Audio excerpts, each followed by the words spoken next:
Bonjour bien-aimés. Vous savez, nous vivons un moment difficile, une période de psychose, une période compliquée pour l'histoire de notre planète. Pourquoi? À cause de ce phénomène que nous appelons tous ce virus, coronavirus ou la COVID-19. Et aujourd'hui, il y a un problème. Quand il y a un virus, lorsqu'il y a une grippe, lorsqu'il y a une maladie, il faut un remède. Et le remède, c'est soit un médicament ou un vaccin. Et le monde est en train de travailler d'arrache-pied afin de se trouver un vaccin qui pourra contrer, qui pourra stopper cette pandémie. Mais nous voyons aujourd'hui que cette histoire de vaccin a suscité déjà beaucoup de problèmes. Il y a eu beaucoup de choses qui ont circulé sur les réseaux sociaux par rapport au vaccin et par rapport au continent africain. Nous ne pouvons pas accepter que les Africains soient des cobayes pour le vaccin de la COVID-19.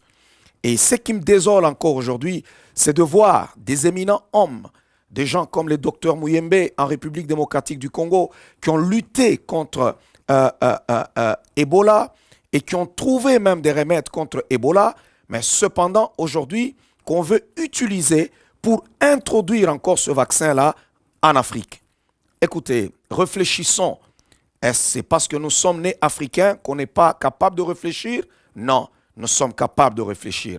Nous sommes aussi un peuple intelligent. Nous avons survécu à beaucoup de choses. Cette Afrique-là avait abrité Abraham. Cette Afrique-là avait abrité Jacob. Cette Afrique-là avait abrité Joseph et tous les 12 fils de Jacob.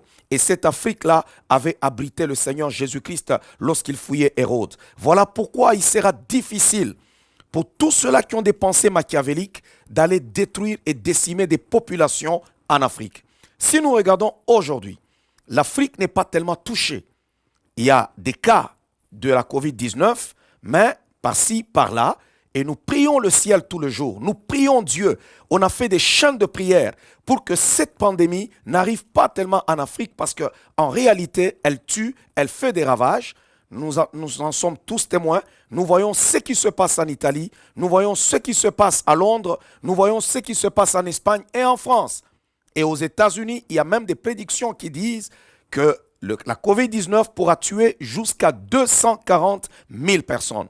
Mais cependant, l'Afrique n'est pas encore touchée pour le moment. Il y a juste des cas rares par-ci, par-là. Il n'y a pas un seul pays pendant que je suis en train de parler qui a un cas de 1000 morts. Et tout d'un coup, il y a une sympathie soudaine envers le peuple africain. On veut d'abord tester le vaccin sur les Africains. Pourquoi ? Cependant, il y a des gens qui meurent en Italie, il y en a qui meurent par milliers en Espagne, en France et partout aux États-Unis et même ici au Canada. Mais tout d'un coup, il y a un amour, il y a une fausse compassion envers les Africains.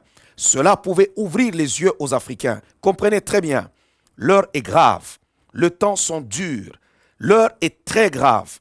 Il y a toujours des gens sur les réseaux sociaux lorsqu'on parle, avant même la pandémie, la population africaine ou si je peux appeler ça la démographie en Afrique les dérangeait. Ils trouvaient que les Africains étaient trop nombreux et qu'ils devaient travailler sur la limitation de naissance. Il y a eu beaucoup de ces choses qui ont circulé et il y a des gens qui ont fait circuler ces choses. On a cru peut-être que c'était juste utopique, mais en réalité, c'est en train de faire son chemin. Je demanderai à tous les fils d'Afrique de refuser que le vaccin puisse d'abord être testé sur les Africains. Parce que s'il y a des gens qui ont besoin de tester ce vaccin, ce sont les Européens. Parce que pourquoi? L'Europe, c'est même l'épicentre de l'épidémie. C'est l'épicentre de cette COVID-19.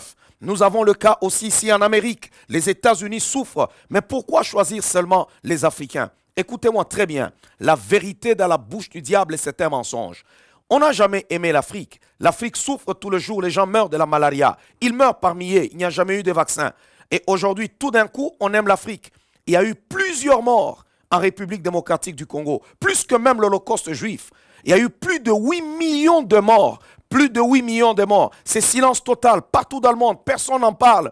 Personne n'a jamais levé le petit doigt pour dire « Nous devons stopper cette hémorragie. Nous devons stopper ce massacre. Nous devons stopper ce génocide. » Personne. Mais tout d'un coup, il y a pandémie. Les gens meurent ailleurs. Mais on veut aller tester le vaccin en Afrique.